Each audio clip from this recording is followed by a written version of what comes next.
નમસ્કાર, હું ધનંજય શુક્લ અને આણંદ જિલ્લામાં ચકચારી ઘટના પોલીસ અનુલક્ષીને બની રહી છે. વિષય એવો છે કે સમસ્ત પોલીસ પ્રશાસનને શરમમાં મૂકી દે અને ખાખી ઉપર ડાઘ લાગ્યો છે. મૂળ વાત કહું તો એવું હતું કે આણંદ ટાઉન પોલીસ સ્ટેશનની ચોકી ગામડી ગામમાં ગામડી ચોકી આવેલી છે પોલીસ સ્ટેશનની. ત્યાં જ રહેતા એક અશોકભાઈ ચૌહાણ કરીને વ્યક્તિ છે અને તેમના સગાને એક ટેમ્પી દ્વારા અકસ્માત થયો. તો અશોકભાઈ તે અકસ્માતની ફરિયાદ લખાવવા માટે ગામડી પોલીસ ચોકીમાં ગયા. હવે ગામડી પોલીસ ચોકીમાં જેવા એવી રીતે એક ફરિયાદ લખાવવા ગયા તો ફરિયાદ લખાઈને કે મારે ફરિયાદ લખાવી છે ને આવું થયું છે એમ કે બહાર આવ્યા. બહાર આવીને એમને પરત બોલાવવામાં આવે છે પોલીસ કર્મીઓ દ્વારા અને એમને 3-4 પોલીસ દ્વારા માર મારવામાં આવે છે અને એવો માર મારવામાં આવે છે કે તેમના કાન ફાટી જાય છે, તેમાંથી લોહી નીકળે છે અને ગંભીર ઇજાઓ પહોંચે છે. ત્યારબાદ તેમને સ્થાનિક સરકારી હોસ્પિટલ લઈ જવામાં આવ્યા. ત્યાંથી તેમને વડોદરા એસએસજી હોસ્પિટલ રેફર કરવામાં આવે તો ત્યાં લઈ જવામાં આવ્યા. હવે પરિસ્થિતિ એવી છે કે ચોરોને, બુટલેગરોને, દારૂના ધંધા, આંકડાના ધંધા કરવા વાળાને, 2 નંબરનું ભ્રષ્ટાચાર કરવા વાળાને એમને પકડવાની મારવાની વાત તો દૂર, પણ જે વ્યક્તિ પોલીસ સ્ટેશનમાં ફરિયાદ લખાવા ગયો છે, જે એક અક્ષર ખોરાક બોલ્યો નથી કે એને કશું ખોટું કર્યું નથી, તેને માર મારવાનું કારણ શું હોઈ શકે છે? અને ત્યાં અશોકભાઈ અને અશોકભાઈની દીકરી છે અને તેમના પરિવારજનોને આજુબાજુના ઓળખીતા લોકો હતા પોલીસ સ્ટેશનમાં સાથે ગયા, એ લોકો બહાર હતા. એ લોકોના કહ્યા મુજબ એમની દીકરીને અને અશોકભાઈને ગંદી ગાળો બોલવામાં આવી, અશોકભાઈને માર મારવામાં આવ્યો અને ના બોલવાના શબ્દો બોલવામાં આવ્યા. તો શું આજ છે ગુજરાતનું કાયદો અને વ્યવસ્થા?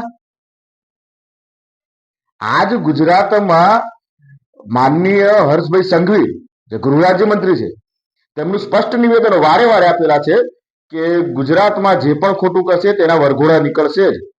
ગુજરાતમાં જે ખોટું કરશે તેને દંડાનો સામનો કરવો પડશે. આ માનનીય શ્રી હર્ષભાઈ સંઘવી આપણા ગૃહ રાજ્યમંત્રી બોલ્યા છે.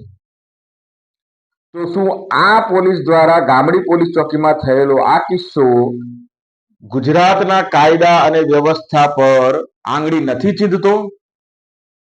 શું આ દરેક સામાન્ય નાગરિક માટે ખૂબ મોટો પ્રશ્નાર્થ ચિહ્ન નથી? શું આ એક બીક નહીં લાગી જાય, મનમાં બીક નહીં રહી જાય લોકોને કે હું મારી જોડે ખોટું થશે અને હું ફરિયાદ લખાવા જઈશ તો મને જ માર પડશે, મારી જોડે જ ખોટું થશે? શું પોલીસ તંત્ર દ્વારા આવું કરીને આવું ઉદાહરણ પ્રસ્તુત કરવા માંગે છે? ના, બરાબર છે, કોઈ ખનન માફિયાને માર્યા હોત, કોઈ અંગ્રેજી દારૂનું વેચાણ કરનાર, દેશી દારૂનું વેચાણ કરનારને માર્યો હોત, કોઈ આંકડાનો વ્યવસાય કર્યો હોત તો તેને માર્યો હોત, કોઈ ભ્રષ્ટાચારી લોકોને હેરાન કરતો હોય એને માર્યો હોત તો વાવા થાત, તો લોકો ખુશ થાત, તો લોકોને પોલીસ તંત્ર પર વિશ્વાસ જાગત. આ તો રક્ષક જ ભક્ષક બનશે તો પ્રજા જશે ક્યાં? અને અશોકભાઈ સાથે આવું થયું તો તેમણે આણંદ ટાઉન પોલીસ મથકે જાંભા ગામડી ગામમાં જાંભા કરીને એક નામ એમને યાદ હતું, જે 3-4 પોલીસ કર્મી એમને મારતા હતા, એમાંથી એક પોલીસ કર્મીનું નામ. તો તેમના વિરુદ્ધમાં ફરિયાદ લખાવવા માટે આણંદ ટાઉન પોલીસ સ્ટેશનમાં ગયા અને આખો દિવસ નીકળી ગયો. ત્યારે રાત્રે ગામડી પોલીસ ચોકીના પોલીસ કર્મી પર અશોકભાઈ દ્વારા ફરિયાદ લખાવવામાં આવી. તમે વિચાર કરો મિત્રો, આ ગુજરાતમાં પોલીસની વિરુદ્ધ તેમના જ પોલીસ સ્ટેશનમાં ફરિયાદ લખવામાં આવી રહી છે. આ છે આપણા સુરક્ષા કર્મીઓ. હવે પ્રશ્ન એ છે કે આમની પર એટ્રોસિટીની ફરિયાદ લાગી છે, ગેરકાયદેસર માર મારવાની ફરિયાદ લાગી છે, અશોકભાઈને તેમની દીકરીને ગાળો બોલવાની ને અપશબ્દ બોલવાની ફરિયાદો લાગી છે અને માર મારતાનો વિડીયો પણ જાહેર થઈ ગયેલ છે, જે હું તમને આની સાથે વિડીયો પણ બતાવીશ, મૂકીશ.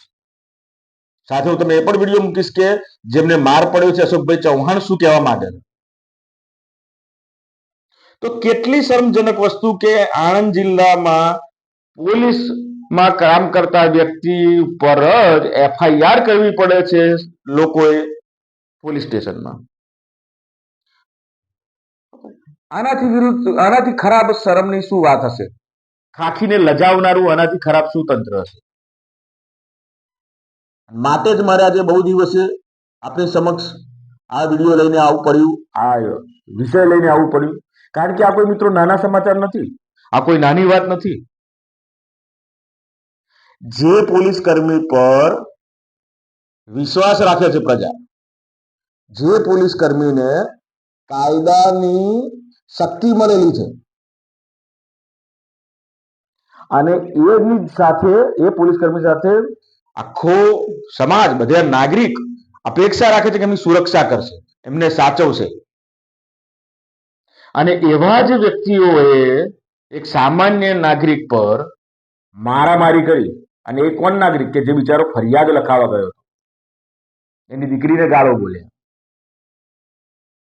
અને ખાસ આણંદ જિલ્લાના એસપી સાહેબ, જસાણી સાહેબ, સાથે ડીવાયએસપી સાહેબ, પંચાલ સાહેબ અને સૌને ખાસ ધ્યાન દોરવા માંગીશ એક મીડિયા કર્મી તરીકે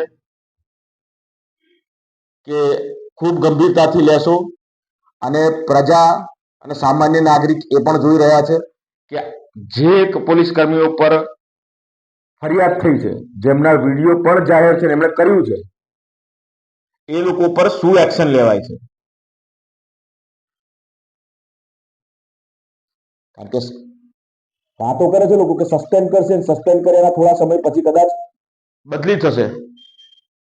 પણ સાહેબ, એટ્રોસિટીની ફરિયાદ અને એકદમ કોઈએ જે કશું કર્યું જ નથી એવા સામાન્ય વ્યક્તિને ફરિયાદ લખાવે છે, માર મારવાનો ગુના તો બહુ મોટો ગુનો છે સાહેબ. એક પોલીસ કર્મી તરીકે થઈને ખૂબ મોટો ગુનો બની ગયો છે. હવે અપેક્ષા છે આણંદ જિલ્લા પોલીસ તંત્ર દ્વારા અને ગુજરાત રાજ્ય દ્વારા, ગુજરાત રાજ્યના ગૃહ રાજ્યમંત્રી માન્ય હર્ષભાઈ સંઘવી દ્વારા અને ખાસ મુખ્યમંત્રી શ્રી ભૂપેન્દ્રભાઈ પટેલને વિનંતી છે કે હવે સમાજ અપેક્ષા સેવી રહ્યો છે કે આવા કિસ્સામાં તમે શું પગલાં લઈ રહ્યા છો. જો પોલીસ દ્વારા જ આવું થશે અને કડક પગલાં નહીં લેવાય તો ચોક્કસ આવું વધતું જશે અને અરાજકતા તંત્ર ઊભું થઈ જશે સમાજમાં. તો એનું જવાબદાર કોણ? અને જોઈશું આગળ આપણે પણ દર્શકો કે આ જે ફરિયાદ થઈ છે પોલીસ કર્મી પર, એમની પર શું એક્શન લેવાય છે, શું તપાસના પગલાં ભરાઈ રહ્યા છે, એ ચોક્કસ આપણે જાણીશું અને તમારા સુધી વાત લઈશ. ત્યાં સુધી રજા આપો. ધનંજય શુક્લ, આભાર.